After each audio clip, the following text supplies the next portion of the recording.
बहुत प्राचीन समय की बात है। त्रेता युग में जब भगवान राम 14 वर्ष का वनवास पूरा कर अयोध्या लौटे, तब उन्होंने और माता सीता ने राज्याभिषेक के बाद सूर्य देव की पूजा की। उन्होंने कार्तिक मास के शुक्ल पक्ष की षष्ठी तिथि को सूर्य को अर्घ्य दिया और छठी मैया की आराधना की। तभी से यह परंपरा छठ पूजा के रूप में मनाई जाने लगी। कहा जाता है कि सूर्य की बहन ही छठी मैया है, जो संतान, स्वास्थ्य और समृद्धि का वरदान देती है। इसलिए इस पर्व में लोग सूर्य देव और छठी मैया की पूजा करते हैं ताकि उनके घर में सुख, शांति और समृद्धि बनी रहे। छठ पूजा केवल पूजा या व्रत नहीं, यह आस्था, संयम और समर्पण का प्रतीक है। इसमें दिखता है कि जब इंसान सच्चे दिल से प्रकृति, सूर्य और मातृत्व की शक्ति की आराधना करता है, तो चमत्कार अवश्य होता है। छठ मैया ये सिखाती है कि जीवन में कठिनाइयां चाहे कितनी भी हो, विश्वास और धैर्य बनाए रखना चाहिए। क्योंकि जब भक्ति सच्ची होती है, तो भगवान स्वयं आपके घर आते हैं। एक समय की बात है, बिहार के एक छोटे से गांव में सवित्री नाम की एक स्त्री रहती थी। उसके घर में बहुत प्रेम था, परंतु भगवान ने उसे संतान का सुख नहीं दिया था। वो हर साल सूर्य देव की पूजा करती, पर मन में एक अधूरापन रहता। एक दिन गांव की बुजुर्ग महिला ने उसे बताया कि ग्रेटर देन बिटिया, छठ मैया की सच्चे मन से पूजा करने से हर मनोकामना पूरी होती है। सावित्री ने पूरे विश्वास और भक्ति के साथ छठ का व्रत शुरू किया।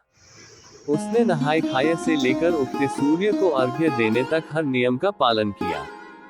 4 दिनों तक उसने अन्न का त्याग किया और केवल पूजा पाठ में मन लगाया। तीसरे दिन जब वह घाट पर अस्त होते सूर्य को अर्घ्य दे रही थी, तो उसकी आंखों में आंसू थे। हे सूर्य देव, यदि मेरी भक्ति सच्ची है, तो मुझे मां बनने का आशीर्वाद दीजिए। छठे दिन सुबह उगते सूर्य को अर्घ्य देते समय एक तेज प्रकाश उसके चारों ओर फैल गया। सभी श्रद्धालु अचंभित रह गए। तभी एक दिव्य स्वर सुनाई दिया, ग्रेटर देन सावित्री, तेरा व्रत सफल हुआ। अगले वर्ष तुझे पुत्र रत्न की प्राप्ति होगी। और सचमुच अगले वर्ष सावित्री के घर एक सुंदर बालक ने जन्म लिया। उस दिन से पूरे गांव में छठ मैया की महिमा फैल गई और हर घर में ये पर्व भक्ति और उल्लास के साथ मनाया जाने लगा।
छठ पूजा हिंदू धर्म का एक अत्यंत पवित्र और प्राचीन पर्व है, जो विशेष रूप से बिहार, झारखंड, पूर्वी उत्तर प्रदेश और नेपाल के तराई क्षेत्रों में बड़े श्रद्धा और भक्ति के साथ मनाया जाता है। ये पर्व सूर्य देव और छठी मैया की उपासना का प्रतीक है।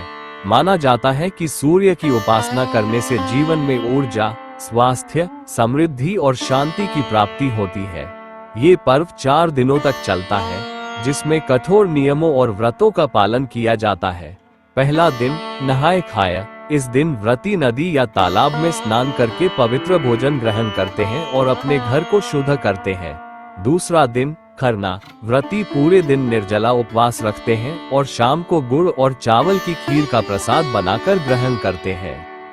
तीसरा दिन संध्या अर्घ्य। इस दिन व्रती शाम के समय अस्त होते सूर्य को अर्घ्य देते हैं। नदी या घाट पर व्रती और उनके परिवारजन बड़ी श्रद्धा से पूजा करते हैं।